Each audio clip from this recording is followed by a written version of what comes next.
अस्सलामुअलैकुम रहमतुल्लाहि वबरकातुहू। मैं मोहम्मद ज़काउल्ला आपका कन्नड़ा टीचर जो है कन्नड़ा द्वितीय भाषे SLC यानी 10ನೇ ತರಗತಿ इस क्लास का सेकंड चैप्टर यानी पार्ट 2 हसी मसी कृषि।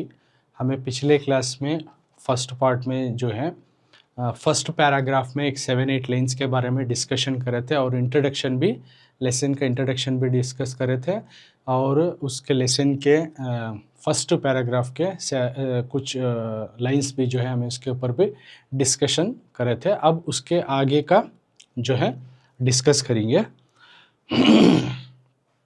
तो तुम पिक्चर में देख सकती, तो लेसन को मैं ऑलरेडी पिछली क्लास में पढ़ा हूँ फर्स्ट पैराग्राफ को।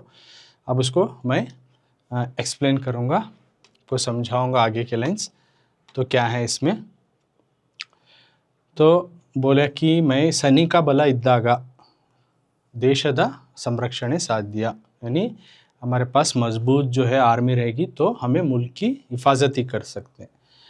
तो इಲ್ಲದಿದ್ದರೆ ಬೇರೆ ದೇಶದವರು ಸುಲಭವಾಗಿ, नहीं का तो दूसरे मुल्क के लोग जो हैं ನಮ್ಮ ದೇಶದ ಮೇಲೆ हमारे मुल्क के ऊपर दुराक्रमण अटैक कर को, this already told in the last previous class, तो उसको एक बार रिवाइज करा को वो लाइन आगे की लाइन समझा रहा हूँ।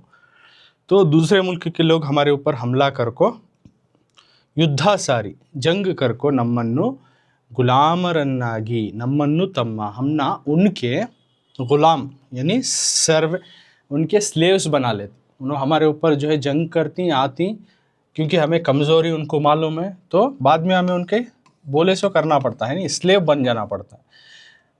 दे मेक अस स्लेव्स, गुलामरन्नागी ಮಾಡಿಕೊಳ್ಳಬಹುದು, वो हमना जो है अब उनके गुलाम बना लेंगे। आदुदरिंदा, तो आज से ये आपके क्लास में जो है शुरू कर रहा हूँ मैं कि इसलिए आदुदरिंदा ಈ ದೇಶದ रक्षणे ಮಾಡುವವರು, इस मुल्क की जो हिफाजती करती, प्रोटेक्ट करती, देशದ रक्षणे मुल्क की हिफाजती, ಮಾಡುವವರು करने वाले कौन, सैनिकರು, the army peoples, they do the protection of our country, तो वो हमारे मुल्क की हिफाजती करेंगे। बॉर्डर्स पे खड़े होंगे, बड़े बड़े माउंटेन जैसे कि हिमालय माउंटेन्स हैं कि ठंडी बर्फ़ में खड़े होंगे, समंदर पे रहती, हर जगह रखो जो है इन्हों हमारी मुल्क की हिफाजत करती। हिफाजत करने वाले कौन है, हमारे आर्मी यानी हमारे सोल्जर्स, हमारे सिपाहियाँ। ಅವರು ಪ್ರಬಲರಾಗಿದ್ದಾಗ, अगर वो बहुत ही मजबूत रहे, ताकतवर रहे, स्ट्रॉन्ग, प्रबला strong, if the army is strong, how they become strong, कैसे उन्होंने स्ट्रॉन्ग बनती, मजबूत बनती, एक तो उनकी अच्छी सी ट्रेनिंग हो करती है, दूसरा क्या, आजकल की जो ज़रूरत हथियार हैं जंग के लिए, जो भी उनके वास्ते जो हथियार होना उनके पास अवेलेबिलिटी रहना हो, आजकल की मॉडर्न टेक्नोलॉजी जैसी जो है हथियारें हमारे फौज के पास रहना, जो कि तुम्हें पिक्चर में देख सकती, तब उन्होंने स्ट्रांग होते। सो खाली आर्मी रहेगी तो नहीं होता, उनको जंग लड़ने के उसके तरीके के वेपन्स भी साथ में रहना, प्रबला यानी स्ट्रांग, और अच्छी सी उनकी ट्रेनिंग भी होकर रहना, तब उन्होंने मजबूत रहते। सो प्रबलरागिद्दाग यानी ये जब मजबूत रहती आर्मी,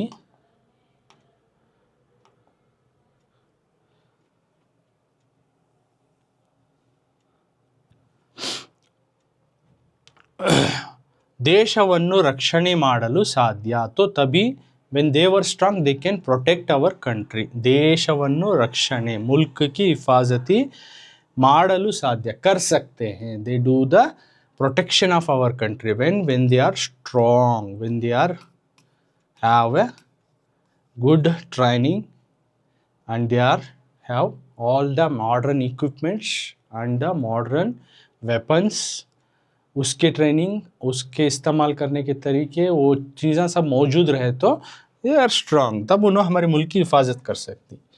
इಲ್ಲದಿದ್ದರೆ बलिष्ठ देश, आर एल्स एक स्ट्रांग कंट्री आती है, कोई सी तो बड़ी ताकतवर मुल्क आती है, बलिष्ठ देश स्ट्रांग कंट्री, यानी other strong country will come forward, आगे आको क्या करते हैं, ಎಲ್ಲರನ್ನೂ ಹೊಡೆದು ಹಾಕಿ, सबको मार कर, they defeat other countries, the strong country will come forward and defeat other country, दूसरे मुल्कों को जो है कमज़ोर हैं उनको ताकतवर मुल्क आते सबको हरा को क्या करते हैं, तन्न सूर्य मुಳುಗದ, यानी सूरज नहीं डूबता ना, उसे बोलती हैं सूर्य मुಳುಗದ, साम्राज्यवन्नु, उनकी एक बहुत बड़ी, कभी सूरज नहीं डूबने वाली जैसी डायनेस्टी बना लेती, यानी उनका एम्पायर खड़ा कर डालती बहुत बड़ा, सबको हुकूमतें उन्होंने चलाने लगती, सबको उनकी बातों को जो है मानना पड़ता, उनको लेकर चलना पड़ता, तो ऐसा हालत आ जाती है और हमें उनके स्लेव हो जाती हैं।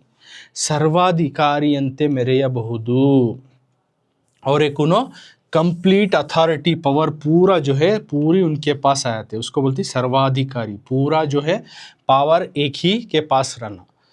तो इस तरह की एक ही के पास पूरी ताकत आ जाती है, उन्हें सबको जो है अपना कंट्रोल रख लेकर उन्हें बोले जैसा सुनना वैसी जो है हालात आ जाती हैं। कब? जब हमारी आर्मी स्ट्रांग ना, उनके पास स्ट्रांग वेपन्स ना हो, मजबूत वेपन्स ना हो, है ना, बहुत बड़ी आर्मी फौज ना हो, तो उस टाइम पे ऐसी हालत होती है।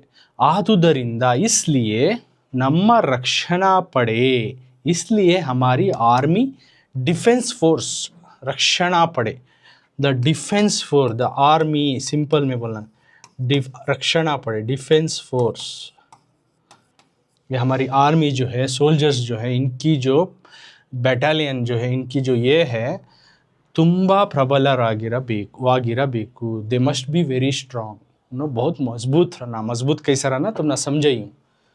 ಅದಕ್ಕಾಗಿ इसलिए हमारे मुल्क में क्या करती हैं तो ಎಷ್ಟೇ ಖರ್ಚಾದರೂ, वाट एवर द एक्सपेंडिचर कम्स, कितना भी खर्चा आंदे हमारे मुल्क में, कितना भी खर्चा जो वाट ever the expenditure comes, Chinte इल्ला इनोरू, तो ज़्यादा उससे सोचते नहीं, जितना भी खर्चा जाए हमारे मुल्क में हो, चाहे मुल्क अदर दूसरे मुल्क में भी हो, चाहे उनको लेकर कितना भी खर्चा आ जाए, कोई सोचने की बात नहीं, लेकिन क्या करती, उसके वास्ते ज़्यादा खर्च करती हर मुल्क में। उसी तरह हमारे मुल्क में भी जितना भी खर्चा आ जाओ कोई बात नहीं, कोई सोचने की बात नहीं करके हमें क्या करती है, ಅದು ಕಾರಣವೋ ಏನೋ, इस वजह से ನಮ್ಮ ದೇಶದ, हमारे मुल्क के बजट में, ನಮ್ಮ ದೇಶದ ಬಜೆಟ್ನಲ್ಲಿ, हमारे मुल्क के बजट,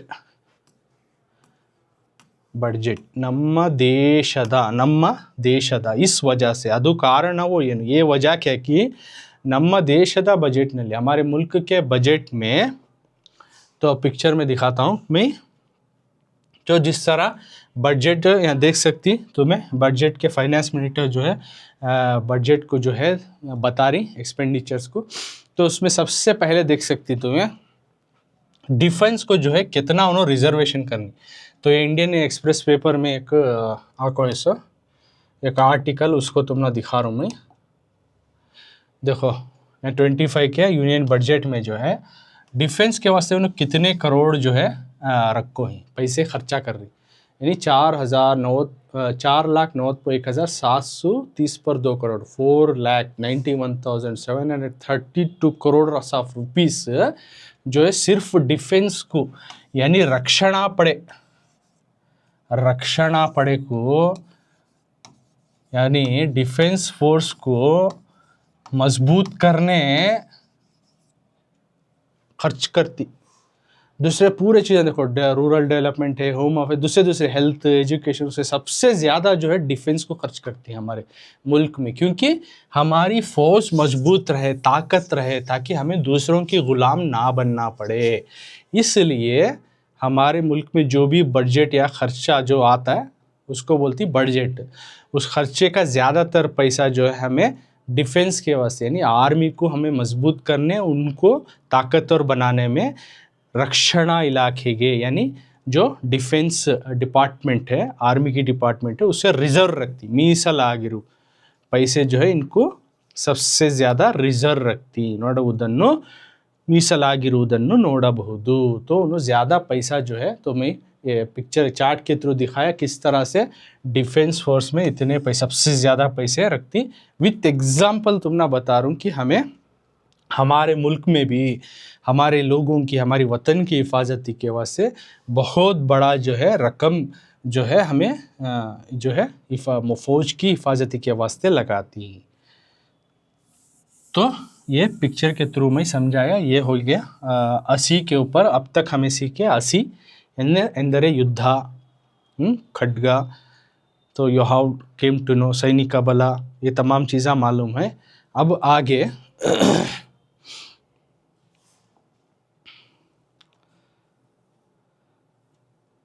अब आगे जाको क्या बोल रही है देखो, लेसन ना सेकेंड पैराग्राफ में पढ़ता हूँ, एक बार आप गौर से देख लो। एक मादरी वचन यानी कि मॉडल रीड करके बताता हूँ, उसी तरह से प्रैक्टिस करना। ರಕ್ಷಣೆಗಿಂತ ಮುಖ್ಯವಾದುದು ಮಸಿ, ಶಿಕ್ಷಣ ಎಂದರೆ ಸಾಹಿತ್ಯ ರಚನೆ, ಪೆನ್ನು ಖಡ್ಗಕ್ಕಿಂತ ಹರಿತ ಎನ್ನುವ ಗಾದೆ ಮಾತೇ ಇದೆ. ಖಡ್ಗದಿಂದ ಸಾಧಿಸಲು ಸಾಧ್ಯವಾಗದ್ದನ್ನು ಪೆನ್ನಿನ ಮೂಲಕ ಸಾಧಿಸಬಹುದು. ಅಂದರೆ ಬರವಣಿಗೆ ಅಷ್ಟೊಂದು ಪರಿಣಾಮಕಾರಿಯಾದುದು. ಪತ್ರಿಕೆಯ ಒಂದು ಲೇಖನ, ಕಾದಂಬರಿ, ಕತೆ, ಕವನ ಹಲವರ ಬದುಕನ್ನು ಬದಲಾಯಿಸಬಲ್ಲದು.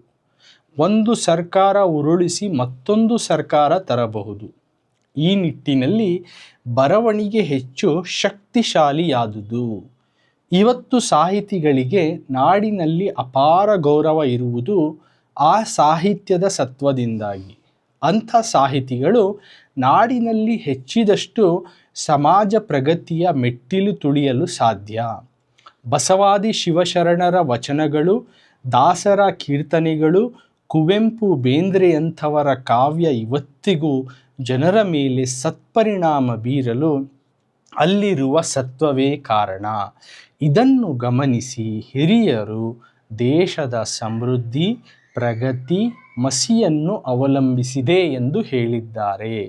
ಅದರಲ್ಲಿ ಅಂಥ उत्प्रेक्ष्य ಇದೆ ಎಂದೆನಿಸದು. तो ये मैं एक मादरी वाचन या फिर मॉडल रीडिंग जो बोलते हैं, इस तरह से मैं एक पैराग्राफ पढ़े, इसी तरह से तुम्हें तुम्हारे अगर कौन से भी प्रोनाउंसिएशन, लेटर, वर्ड्स अगर गलत कर रहे हैं तो थोड़ा इसे फॉलो करके जो है तुम्हें उसको करेक्ट कर लियो। अब इसके पॉइंट्स क्या बताना चाह रही हैं सेकेंड पैराग्राफ में, हमें उसके ऊपर डिस्कस करेंगे। तो रक्षणेगिंता यानी पहले फ्रेज में, पहले पैराग्राफ में देखिए कि हमें किस तरह से असी का रोल हुआ। अब बोल रही सेकेंड पैराग्राफ जो मसी के बारे में आ रहा, तो उन्होंने बता रही रक्षणेगिंता प्रोटेक्शन से इंपॉर्टेंट, मुख्यवादुದು इंपॉर्टेंट,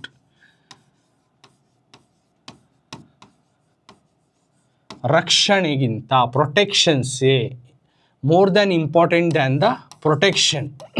द थिंग इज कौन सी चीज इंपॉर्टेंट है प्रोटेक्शन से ज्यादा का, तो मसी कर को बोल रही है। यानी मसी में शुरू में समझा था कि इंक है, शाही है कर को समझा था। तो मसी अंदरे ಏನು ಸಾಹಿತ್ಯ ರಚನೆ. अब मसी कर को बोल रही मसी रक्षणेगिंತ मुख्यवाद यानी प्रोटेक्शन से इंपॉर्टेंट क्या है तो मसी। अब ये मसी के बारे में जानकारी हासिल करेंगे। मसी का तो हम पहले बोला था कि शिक्षण है कर को, तब उसको डीपली जो है आथर बताती। देखो मसी मतलब मसी ಎಂದರೆ ಸಾಹಿತ್ಯ ರಚನೆ, ಶಿಕ್ಷಣ ಎಂದರೆ ಸಾಹಿತ್ಯ ರಚನೆ। यानी क्या एजुकेशन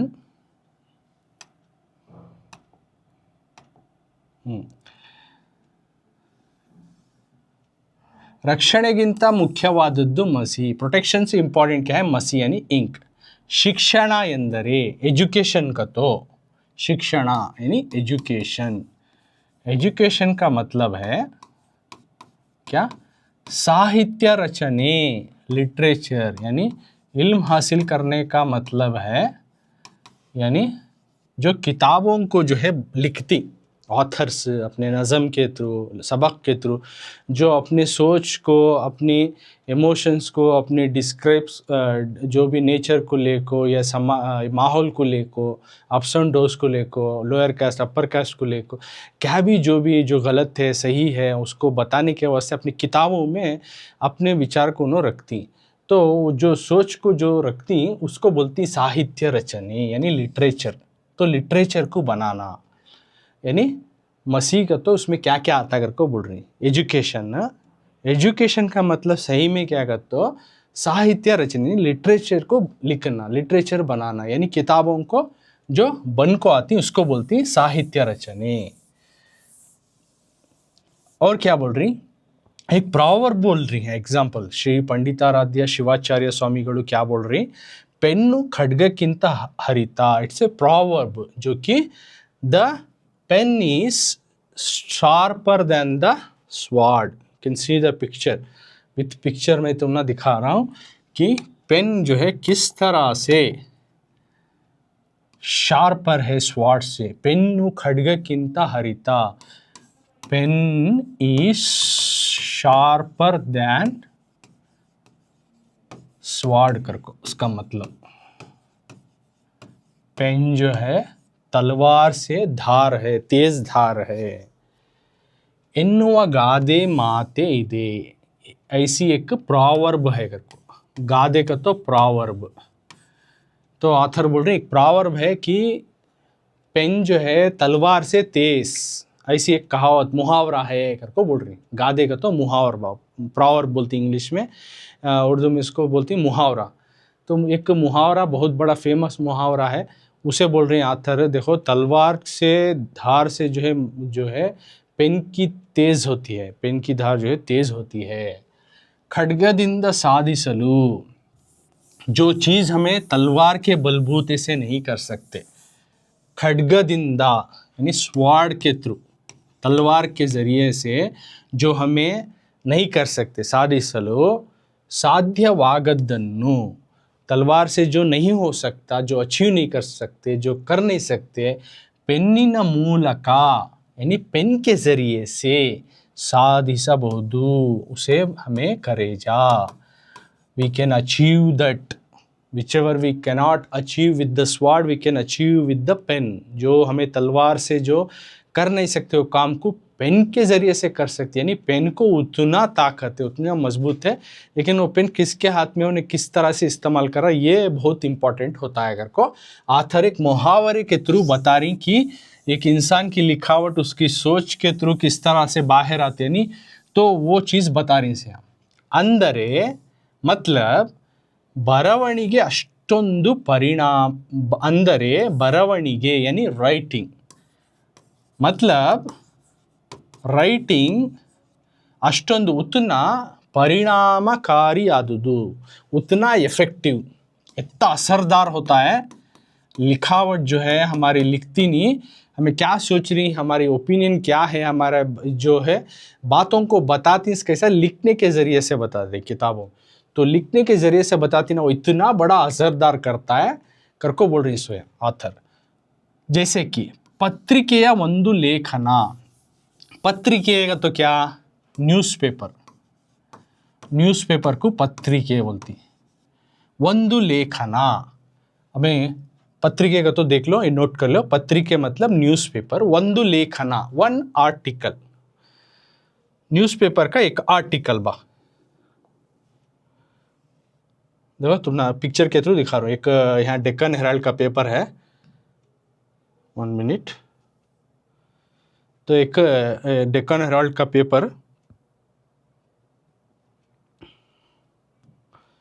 पेपर में एक आर्टिकल, ड्रोन्स में zip over rural skies to scan roots, ऐसे कुछ आर्टिकल्स लिखे हैं. यानी एक आर्टिकल, एक न्यूज़पेपर में आने वाला एक आर्टिकल, ಒಂದು ಲೇಖನ, पत्रिकेಯ ಒಂದು ಲೇಖನ. Article of a newspaper. पत्रिके का तो न्यूज़पेपर, लेखना का तो article, article of the newspaper. कादंबरी, नॉवेल. कादंबरी यानी ये मालूम हो गया ना, पत्रिका ಒಂದು लेखना मतलब न्यूज़पेपर का एक आर्टिकल. और उसके बाद क्या बोल रही, कादंबरी. कादंबरी का तो क्या, नॉवेल. तो मैं तुमने दिखा रहा हूँ उसको, नॉवेल को कादंबरी बोलती. एक अच्छी नॉवेल, एक अच्छी जो है अखबार की जो एक हेडिंग, एक लाइन, अखबार पत्रिकेಯ ಒಂದು ಲೇಖನ, अखबार की एक कंटेंट, एक स्टोरी, एक जो चीज़ एक अखबार में जो पढ़ती हमें वो, या फिर एक नावल, एक किताब, एक अच्छी किताब. कते, नॉवेल दिखाकूँ कादंबरी का तो नॉवेल पत्रिका ಒಂದು लेखन का तो एक पेपर का एक जो उन्होंने एक पॉइंट लिखो रहती वो बोल रहा हूँ। तो कते का तो स्टोरी, एक अच्छी सी स्टोरी। कवना, कवना यानी क्या, नज़म, पोयम, पोएट्री, पोएट्री इंग्लिश में बोलती, कवना नज़म बोलती। यानी लिखावट जो है इतना ज़बरदस्त असर करती है माहौल पे या इंसान पे कि कौन सी भी अच्छी सी एक न्यूज़पेपर की अखबार हो, अखबार की एक ख़बर हो, या फिर एक नावल की एक अच्छी सी नावल हो, या फिर एक स्टोरी हो, कते एक स्टोरी हो, या एक पोएट्री एक नज़म हो, हलवर बदुकन्नु बहुत सारों की लोगों की ज़िंदगी को बदलिसा बल्लदू, बहुत सारे लोगों की ज़िंदगी कुछ बदल सकती है। क्या चीज़? एक इंसान की, बहुत सारे इंसानों की ज़िंदगी को बदल सकती है। क्या? एक अखबार की एक अच्छी एक हेडिंग्स हो, एक आर्टिकल हो, या फिर एक नावल, अच्छी सी नावल हो, या एक स्टोरी हो, या एक अच्छी सी नज़म, एक पोएट्री हो कि इतना अच्छे से अगर हम उसको उतार को रहेंगे, असरदार रहेगी कि लोगों की ज़िंदगी होना तो बदल डालती है कहते। तो इतना लिखावट का जो रेटिंग का है इतना बड़ा असर करता है। और साथ में आगे चलते हुए ऑथर बोल रही, ಒಂದು ಸರ್ಕಾರ, वन गवर्नमेंट, ಒಂದು ಸರ್ಕಾರ यानी राइटिंग का कितना किरदार है अदा माहौल में कर को बता रही सिया। यानी बरवणिगे राइटिंग का, एजुकेशन का, ಒಂದು ಸರ್ಕಾರ एक गवर्नमेंट उरुलिसी उसको गिराकर, एक गवर्नमेंट को हटाकर, रूल आउट कर को ಮತ್ತೊಂದು ಸರ್ಕಾರ ತರಬಹುದು। We can bring back another government, we can get in power other government, दूसरी हुकूमत को ला सकती। एक हुकूमत को निकाल फेंक को दूसरी हुकूमत को ला सकती। ಒಂದು सरकार उरुलिसी मत्तोंदु सरकार तरಬಹುದು। यानी बरवणी के रेटिंग का इतना बड़ा इंप्रेशन रहता है कि इतना बड़ा असरदार होता है कि एक हुकूमत को गिरा दूसरा हुकूमत लाई जा। ई निट्टिनल्ली, तो ऐसे रास्ते में इस तरह से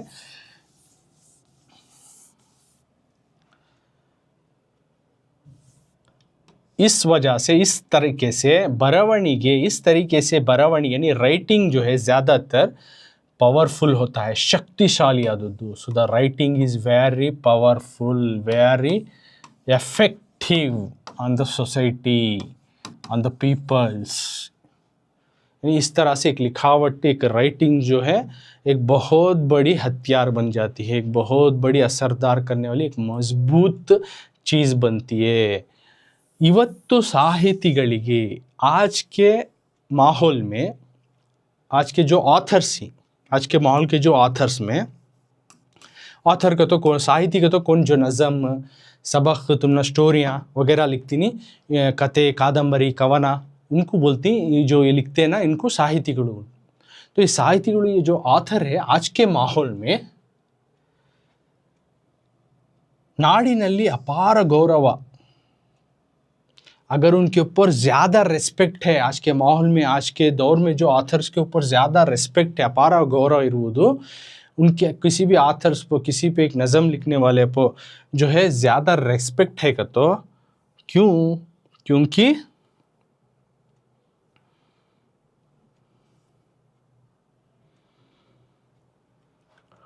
तो उनके ऊपर ज़्यादा अगर रिस्पेक्ट है तो उन्होंने बताने वाली कंटेंट, यानी जो उन्होंने किताबें लिखे हैं इस वजह से उन्होंने जो अपना सोच बता रही, गौरव इरुವುದು, उनके ऊपर अगर इज्जत है, गौरव, रिस्पेक्ट है उस तरह के आथर को, उस तरह के इनके ऊपर का तो साहित्यದ सत्वದಿಂದಾಗಿ उन्हें जो कंटेंट लिखी, ऑथर जो अपने इमोशन फीलिंग्स को बता रही, उस वजह से उनके ऊपर उतना रिस्पेक्ट होता। सो अंत साहितिಗಳು, इस तरह के जो ऑथर्स नाडिನಲ್ಲಿ ಹೆಚ್ಚಿದಷ್ಟು, यानी हर मुल्क में ज़्यादा हो जा सकता है। जिस मुल्क में, जिस वतन में जो है अच्छे अच्छे ऑथर, अच्छे अच्छे बातें बताने वाले, सिखाने वाले ऑथर जो है ज़्यादा होते रहेंगे, तो हम ना समाजದ प्रगतिಯ ಮೆಟ್ಟಿಲು ತುಳಿಯಲು साध्य, समाज में डेवलपमेंट का जो है सीढ़ी चलने की जो है ज़्यादा होते रहता है। समाज में जो है आगे बढ़ने का जो सीढ़ी जो है वो आगे बढ़ने की सीढ़ी हमें चढ़ते हुए जाती है, यानी माहौल में हर एक जो है लोग जो है तरक्की करते हुए जाता है। जब अच्छे ऑथर जो है अच्छे किताबें लिखेंगे, इस अच्छे अच्छे बातों को बताते रहेंगे और ज़्यादा से ज़्यादा ऐसे लोग बनेंगे तो हमें अपने माहौल को दुरुस्त करने को आगे चलती समाज प्रगति हमारे माहौल को डेवलप करने को आगे बढ़ाने को चलने वाला सीढ़ियों को चलते हुए उस आगे बढ़ने वाले सीढ़ियों के ऊपर हमें चढ़ते हुए जाती हैं को बोल रही, यानी मतलब हमें माहौल को ठीक कर ले जाती हैं, अपने माहौल को अच्छे से बना ले को जाती हैं। तो ऐसे आथर्स में कन्नड़ा में 12th सेंचुरी के आथर्स को एग्जाम्पल देते हुए बता रही बसवादी शिवशरणर वचनगलु। बसवादी तो बसवಣ್ಣ जो थे 12th सेंचुरी में कन्नड़ा के जो बहुत बड़े जाने माने ऑथर बसवಣ್ಣ करको जो 12वीं शताब्दी में थे नो। तो इनके जो नज़म को लिखा जाता था उन नज़मों को वचनगलु करको बोलते हैं। तो इन्हों माहौल में लोगों की सोसाइटी में उस टाइम पे जो है जो था ऊपर नीचे अपर कैस्ट लोअर कैस्ट करको, यानी ऊंच जात नीच जात अमीर गरीबी, यानी ऐसे बहुत सारे और अंधविश्वास जो सुपरस्टिशियस बोलती नहीं, जो नहीं मानने वाले चीज़ें सभी रहती हैं, ऐसा सभी लालक रहती लोग। तो इन चीज़ों को निकाल फेंको, जो ख़राबियाँ हैं बुराइयाँ हैं इनको निकाल फेंको, एक माहौल को अच्छा बनाएंगे करको चाहने वालों में बसवಣ್ಣ और इनके फॉलोअर्स भी हैं। तो इन्हों भी कन्नड़ा के जो लिटरेचर को यानी साहित्य को बहुत सारे अपना ही देन देकर हैं। तो इन्हों जो देन देखो ही उसके थ्रू नज़म में लोगों को जो पढ़ को ज़बरदस्त असर हो को है। तो वो चीज़ एग्जाम्पल सेट ऑफ एग्जाम्पल में देखो ऐसे ऐसे ऑथर्स ऐसी ऐसी चीज़ें उन्होंने बताने में लिखावट में उनके इसमें बताने की वजह से ना समाज या माहौल दुरुस्त हो ले गया। तो वो चीज़ बता रही एग्जाम्पल में।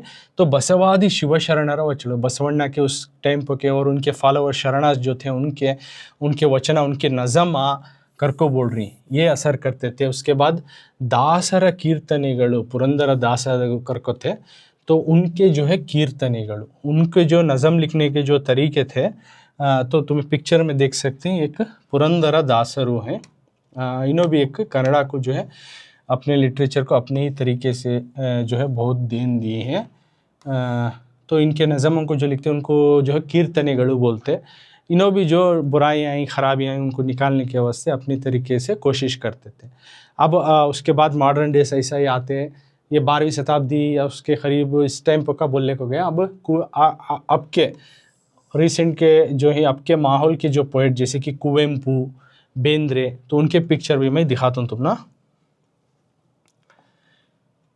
देखो कुवेम्पू ये है कुवेम्पू, उसके बाद बता रहे बेंद्रे। तो कुवेम्पू ये हुआ और ये बेंद्रे।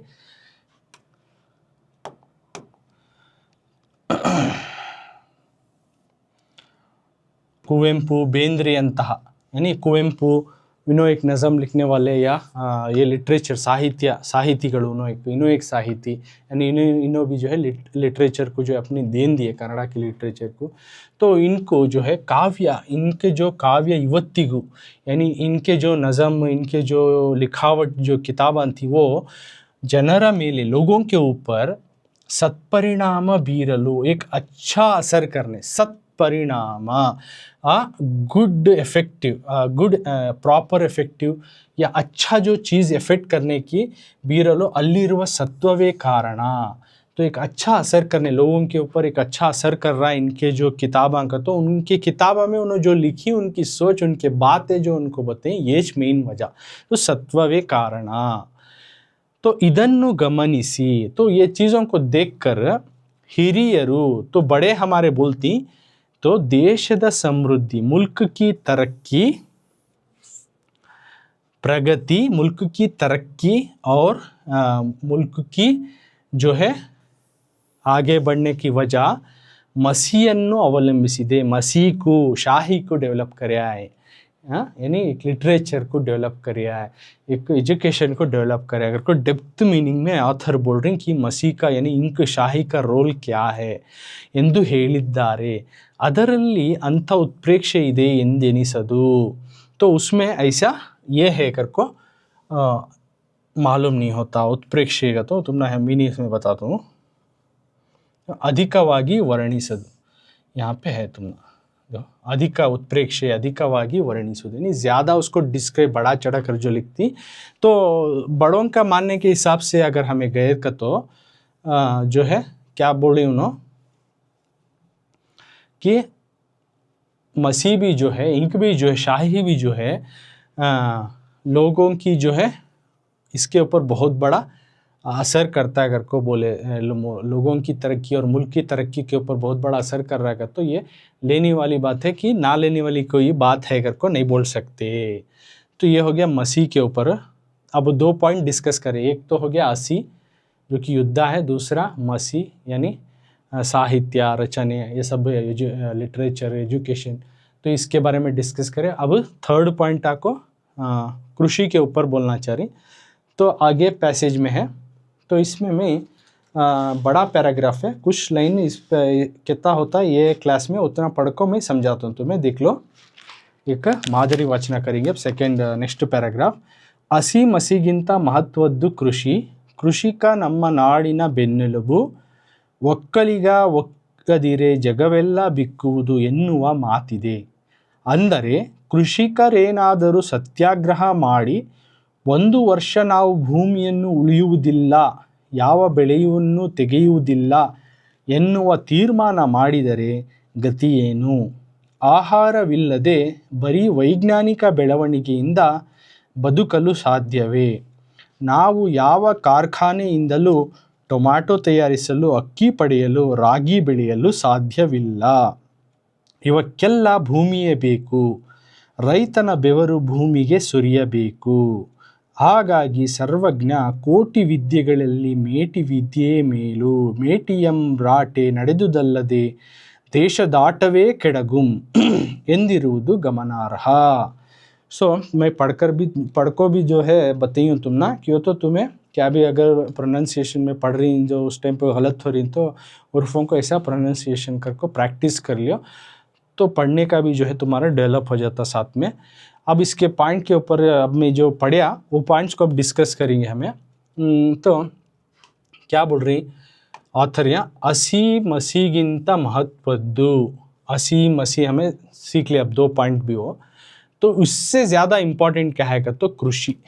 कृषि का तो क्या, एग्रीकल्चर, ज़राअत, खेती, यानी खेती जो है इतना इम्पॉर्टेंट, इतना ज़रूरत है हसी मसीह के बाद, यानी प्रोटेक्शन और एजुकेशन या लिटरेचर के बाद ज़राअत, एग्रीकल्चर बहुत बड़ा इम्पॉर्टेंट। कृषि का ನಮ್ಮ ನಾಡಿನ ಬೆನ್ನೆಲುಬು, कृषि का तो अगेन है फार्मर, रैता का तो भी फार्मर इच, कृषिका का तो भी farmer each, don't get confuse. कृषिका का तो भी फार्मर, रैता का तो भी यहाँ farmer. So you can note down कृषि, एग्रीकल्चर, ज़राअत, कृषि का मतलब फार्मर, रैता यानी किसान। तो अब मैं वो पिक्चर के थ्रू तुम ना दिखाता हूँ तो तुम्हें पिक्चर में देख सकती किसान, कृषि का एक तरफ कृषि का भी बोल रहे हैं, दूसरी और एक जगह ना रैता कर को ये करी, तो डोंट गेट कंफ्यूज, दोनों का माना एक ही होता है। कृषि का मतलब भी फार्मर है, रैता मतलब भी फार्मर है, यानी जो किसान भाई जो है उनको कृषि का बोलती।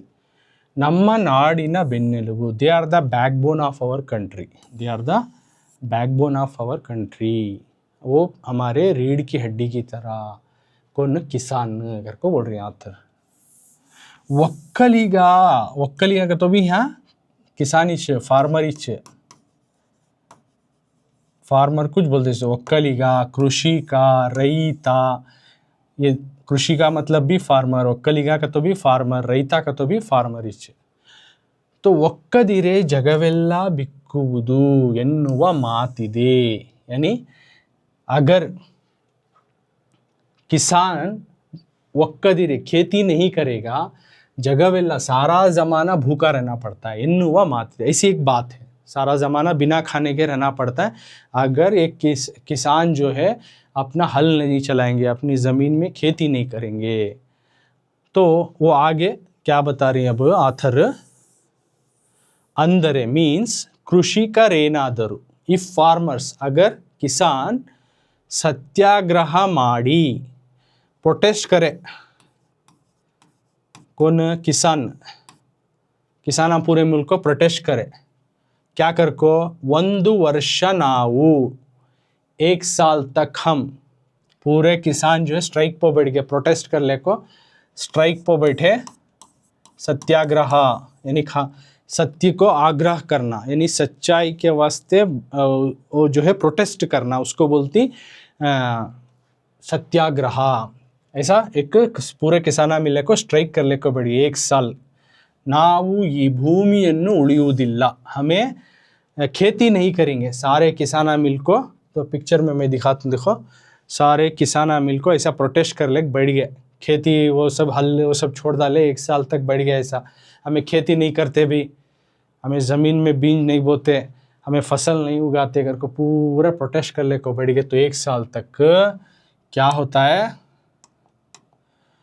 ಯಾವ ಬೆಳೆಯನ್ನು ತೆಗೆಯುವುದಿಲ್ಲ और हमें क्या 1 साल तक ज़मीन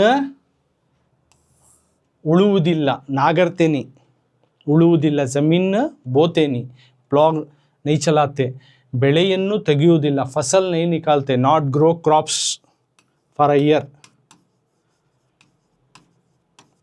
1 साल तक हमें ज़मीन में नहीं नागरते ಉಳುವುದಿಲ್ಲ और फसल नहीं उगाती ಯಾವ ಬೆಳೆಯನ್ನು ತೆಗೆಯುವುದು कोई फसल भी उगाते नहीं not grow any crops ಎನ್ನುವ ತೀರ್ಮಾನ ಮಾಡಿದರೆ ऐसा उन्होंने एक डिसीजन ले लिए ऐसी एक उन्होंने डिसीजन ले लिए तो गति ಏನು व्हाट विल हैपन क्या हो सकता है। सभी किसाना मिलने को स्ट्राइक पर बढ़ी 1 साल तक हमें ना ज़मीन नागरते ना हल चलाते वहाँ और हमें वहाँ कौन सा भी फसल उगाते कल को उन्होंने डिसाइड कर ले बढ़ गए तो क्या हाल होता है। क्या अब आथर बोल रही सवाल कर को ಆಹಾರವಿಲ್ಲದೆ ಬರೀ ವೈಜ್ಞಾನಿಕ ಬೆಳವಣಿಗೆಯಿಂದ क्या बिना खाना खाए अब पेट को खाना नहीं सो ಆಹಾರವಿಲ್ಲದೆ विदाउट फूड बिना